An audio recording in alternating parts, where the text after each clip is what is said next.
The Polish-Lithuanian Commonwealth was a mosaic of peoples, a vast and intricate web of cultures, faiths, and tongues that stretched across the heart of Europe. It was a republic of nobles, yet a kingdom of many nations, a state that, in an age of absolutism, thrived not on a single crushing identity, but on the confluence of many. From the freezing shores of the Baltic to the golden fields of Ukraine, from the Lithuanian forests to the bustling markets of Krakow and Lwów, the Commonwealth was a sanctuary of diversity, a realm where Polish szlachta, Lithuanian boyars, Ruthenian Orthodox princes, Jewish merchants, Armenian traders, Tatar warriors, and German burghers lived, argued, traded, and prayed, each carrying the weight of their own traditions into the grand experiment of a multi-ethnic republic. This was a state unlike any other in Europe. While kings in France and Spain sought to hammer their realms into religious and cultural uniformity, the Commonwealth embraced difference. The Union of Lublin in 1569 had not been an act of dominion, but of partnership, weaving Poland and Lithuania together while preserving the rights of both. Within this framework flourished not only Poles and Lithuanians, but also Ruthenians, Belarusians, Ukrainians, Jews, Germans, Armenians, and Tatars. Latin, Polish, and Ruthenian were the languages of administration. Lithuanian, Yiddish, and Crimean Tatar whispered in the streets. German and Armenian echoed in the town squares. It was an empire of tongues where translation was not an obstacle, but an art. Religious plurality was another defining pillar. The Commonwealth was a rare beacon of toleration in a Europe bloodied by confessional wars. While France burned with the fires of the St. Bartholomew's Day massacre and England exiled its Catholics from public life, Poland and Lithuania stood firm upon the principle of confessio vincit omnia, that faith should not shackle the state.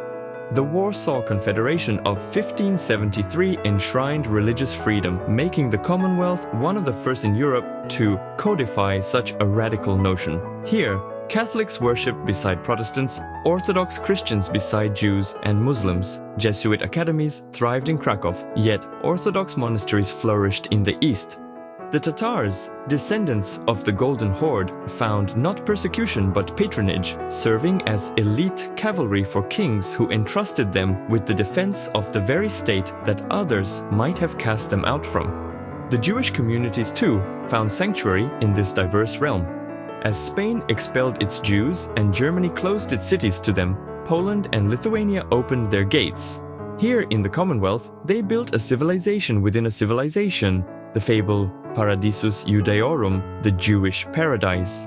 The great centers of learning, Lublin, Brest, Vilnius, became hubs of Jewish scholarship, where the Talmud was debated with as much vigor as political affairs were discussed in the Sejm. Kings granted them autonomy, the Council of Four Lands allowed them self-governance, an unprecedented arrangement that gave the Jewish people a voice in their own destiny. Even the Cossacks, fierce warriors of the steppes, were drawn into the Commonwealth's sphere. They were at times rebels, at times defenders, yet always a part of the great multi-ethnic puzzle. From their ranks rose soldiers and statesmen, both friend and foe, to the Polish crown, embodying the paradox of a state that embraced its own contradictions. They were feared, admired, loathed, and yet in some way essential. Brothers in war, rivals in peace. Commerce, too, bore the stamp of this diversity. The Commonwealth's cities pulsed with life, their markets bustling with goods and voices from every corner of Europe and beyond. Lwów, a city of Armenians, Poles, Ruthenians, and Jews, was a meeting point between East and West. Gdansk, a German-Polish metropolis, funneled Baltic grain to the hungry cities of Western Europe. Wilno, where Latin, Polish, and Lithuanian mingled with Belarusian and Yiddish, stood as a testament to the Commonwealth's plurality. The economy of this vast land was not one of rigid hierarchy, but of interwoven interests, where a Tatar horseman might serve a Polish lord, and an Armenian merchant might finance a noble's ambitions. This was the paradox of the Commonwealth, at once fragile and unshakable, unified yet diverse. Its noble republic was an edifice of law and liberty, yet built upon the fluid, shifting sands of cultural difference, and in this difference it found its strength. It was not a nation-state in the modern sense, it was something older, something grander, a civilization of many peoples bound not by blood but by the belief in shared governance and mutual respect. It was a world where difference was not feared but embraced, where diversity was not a weakness, but the very fabric of the state.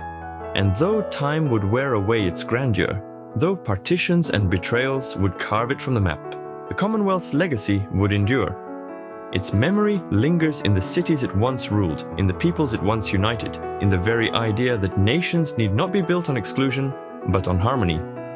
It was, in its finest moments, a vision of what Europe might have been, and perhaps what it still strives to be. Dziękuję. Like and subscribe if you oppose racism.